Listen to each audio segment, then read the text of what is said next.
Favourite serials இனி டிவிக்கு முன்பே சன் நெக்ஸ்ட் ஆப்ல ஜாலியா எல்லாருக்கும் முன்னாடியே பாருங்க. இப்பவே சன் நெக்ஸ்ட் ஆப்பை டவுன்லோட் பண்ணி சப்ஸ்கிரைப் பண்ணுங்க. வயித்துல இருக்கிற நம்ம குடும்ப வாரிசு வந்து அத்தைய மறுபடியும் நல்லவங்களா மாத்தும்.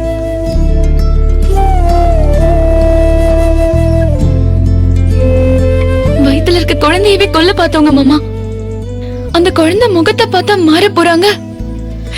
எனக்கு நம்பிக்கை இல்ல. இந்த உலகத்துக்கு ஒரு விதி இருக்கு, மாற்றம் ஒன்றே மாறாதது.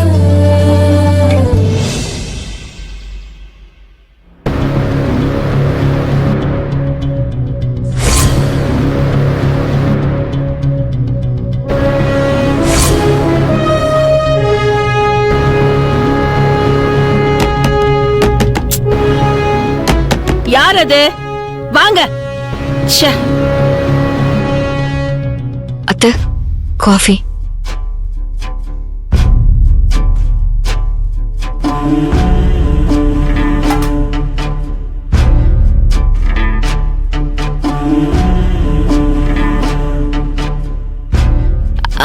அத்தை, நேத்து நைட்டு ஹாஸ்பிடலுக்கு போனீங்க அத்தை?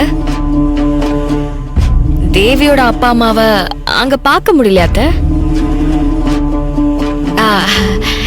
இல்லத்த, நீங்க பாத்திருந்தா அத பத்தி வந்து சொல்லி இருப்பீங்கல்ல, தேவிய விசாரிச்சிருப்பீங்கல்ல அத்த.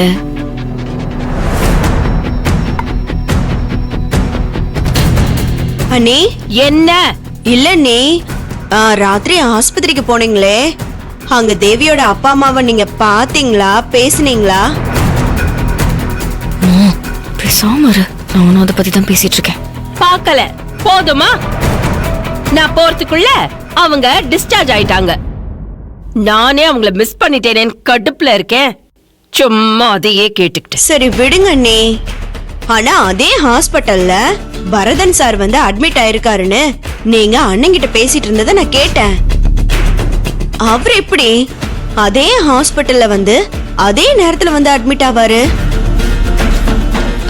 அத்த, நான் சொல்றேன்னு தப்பா நினைக்காதீங்க. எனக்கு என்னவோ சத்யா தான் ஒவ்வொரு தடவையும் அந்த தேவியை காப்பாத்திட்டு இருக்காளோன்னு தோணுது. அவங்க ஏன் இதெல்லாம் பண்றாங்கன்னு நீங்க முதல்ல கேளுங்க அத்த. அவங்களுக்கு கொஞ்சம் விசாரிங்கல. அத நீ சொல்ற? சத்யாவை என்னன்னு விசாரிக்க சொல்ற? சத்யா ரூம்ல நீ தானே மொபைல் வச்சு ரெக்கார்ட் பண்ண, அதுல என்ன தெரிஞ்சது? அவங்க எல்லாருமே நல்ல விதமா தானே பேசினாங்க. அத கேட்டு அவங்க மேல எனக்கு இருந்த கொஞ்ச நஞ்ச சந்தேகமும் போயிடுச்சு. இப்ப மறுபடியும் புதுசா வந்து எதுக்கு குழப்பிட்டு இருக்க? போ இங்க இருந்து. ஐயோ அண்ணி, அது ஏதோ மிஸ் ஆயிடுச்சு. ஆனா நடந்ததெல்லாம் நீங்க நினைச்சு பாருங்க. தேவி எப்ப சிக்கல்ல வந்து மாட்டினாலும் சத்யாதான் தவறாம அவளை வந்து காப்பாத்துறா. அவ ஏன் தேவிய உசுர கொடுத்து காப்பாத்தணும்? அவ ஏன் தேவிக்கு இவ்ளோ சப்போர்ட் பண்ணணும்? ஆமாத்த, நீங்க அபிமாமா, அர்ஜுன் மாமா எல்லாரும் சேர்ந்து தேவியும் சத்யாவும் பேசக்கூடாது, பழக கூடாதுன்னு பல தடவை சொல்லிருக்கீங்கல்ல. ஆனா உங்க 3 பேரோட பேச்சையும் அவங்க 2 பேரும் மதிக்க கூட மாட்டேங்கிறாங்களே. நேத்து அவங்க அப்பா ஹார்ட் அட்டாக்ல சென்னையில அட்மிட் ஆயிருக்காரு. இப்போ உங்ககிட்டயும் இல்ல கட்டின புருஷன்கிட்டயும் ஒரு வார்த்தை கூட அவ சொல்லல. ஆனா அந்த சத்யா கிட்ட மட்டும் எல்லாத்தையும் சொல்லிடுறா.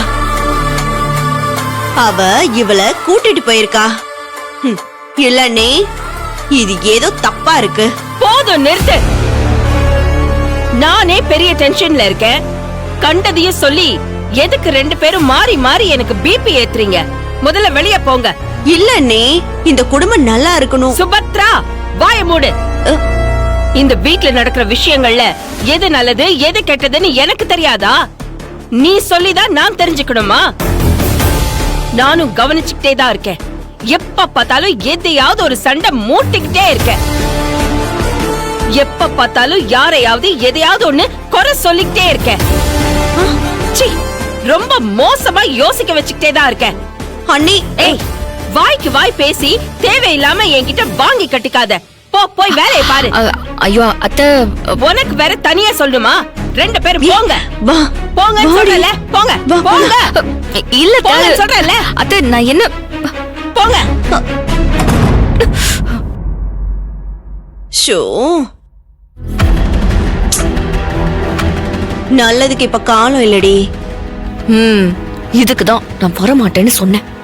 நீ வந்து பேசி என்னையும் திட்டு வாங்க வச்சிட்டல. ஏய்,